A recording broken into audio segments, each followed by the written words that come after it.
Enfim, e ele anda segundo o curso deste mundo, ou seja, ele anda caçando as coisas más que o mundo oferece, ou seja, bebedeiras, festas imorais, brigas, adultérios, enfim, essas coisas más que o mundo oferece. E ele vive seguindo o príncipe das potestades do ar, ou seja, do espírito, né, do espírito que trabalha no sentido da desobediência, ou seja, ele vive seguindo Satanás, né?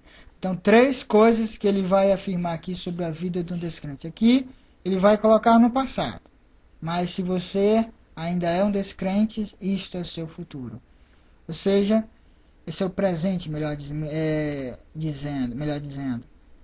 Você é um morto, né? Você está separado de Deus, ou seja, você está apenas se estribuchando, né?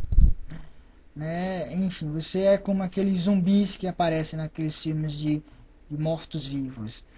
E você segue o caminho mau que o mundo oferece e você segue Satanás.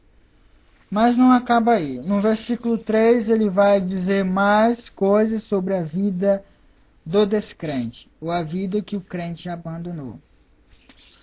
Versículo 3: entre os quais todos nós também, ou seja, ele vai se referir entre os quais todos nós, ou seja, ele, o escritor, que é um apóstolo agora, um enviado do Senhor, né, ele, né, ele vai se incluir nisso, ele vai colocar todo o povo de Deus aqui ele vai colocar o povo de Deus aqui também, melhor dizendo, e ele vai colocar o que?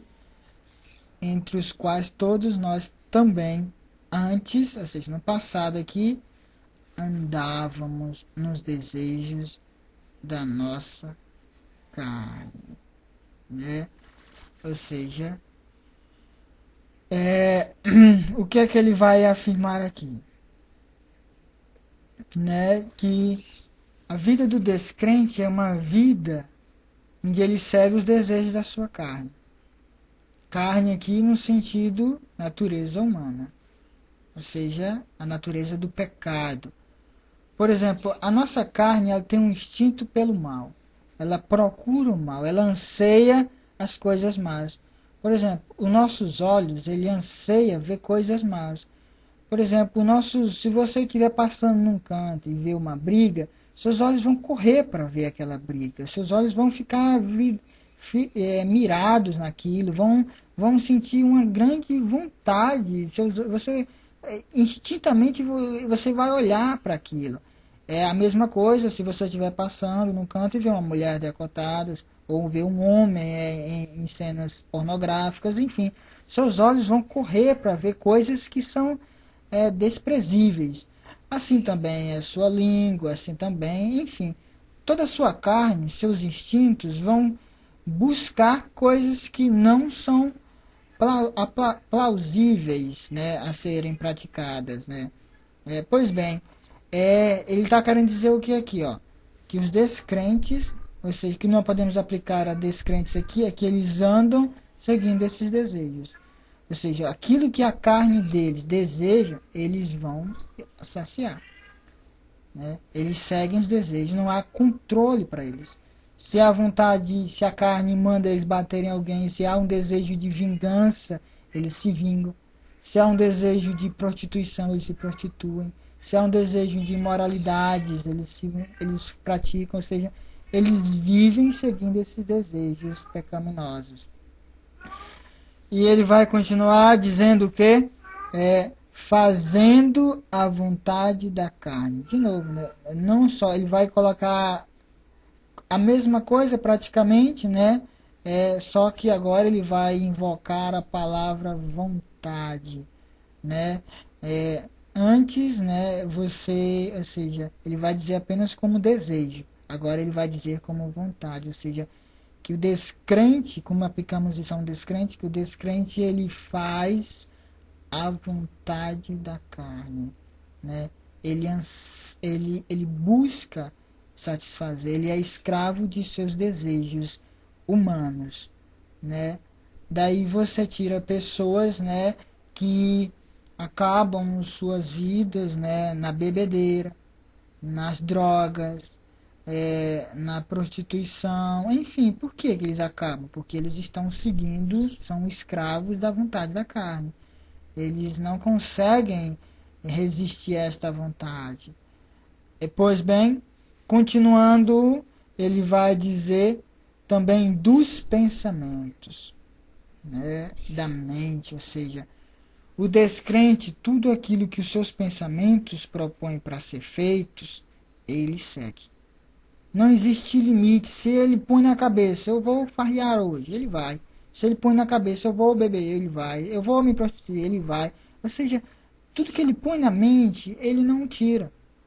Né? Eu vou viver desta forma e pronto. Ele vai viver. Então, o descrente, ele vive assim, seguindo aquilo que ele pensa, aquilo que ele acha, aquilo que ele propõe na sua cabeça. Pois bem, assim terminamos esses 3 versículos. Então, como eu disse, o escritor aqui ele vai colocar no passado, porque ele se refere a crentes, mas se você não é crente, é o seu presente. E se você não sair dessa condição, será o seu futuro. E, pois bem, podemos entender aqui, em resumo, que a vida de um descrente é uma vida de pecados, uma vida afastada de Deus, uma vida logicamente condenada, né? Então, não precisa se entender muito a Bíblia, né? Não precisa se saber muita coisa, mas a própria consciência vai dizer que uma pessoa que vive nessa depravação não vai ganhar coisas boas. Então, para darmos término a este momento, peço que fiquemos em sentido de oração, abaixando a cabeça e fechando os olhos. Estando assim, oremos. Senhor nosso Deus, nosso Pai,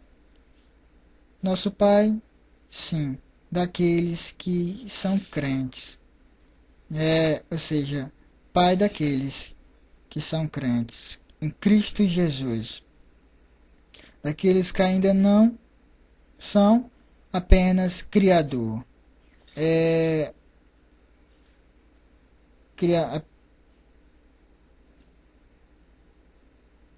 e também, Senhor, peço que o Senhor filtre o que eu disse agora, para que entre na mente do ouvinte apenas aquilo que lhe agrade. Que as coisas que não são do teu agrado, que eu possa ter falado, Pai, que ele não absolva, Pai. E que este momento, Pai, te engrandeça, Pai, e te faça com que o teu nome seja elevado acima de todos, ó Pai. Te peço isto, Pai, em nome do Senhor Jesus Cristo. Amém.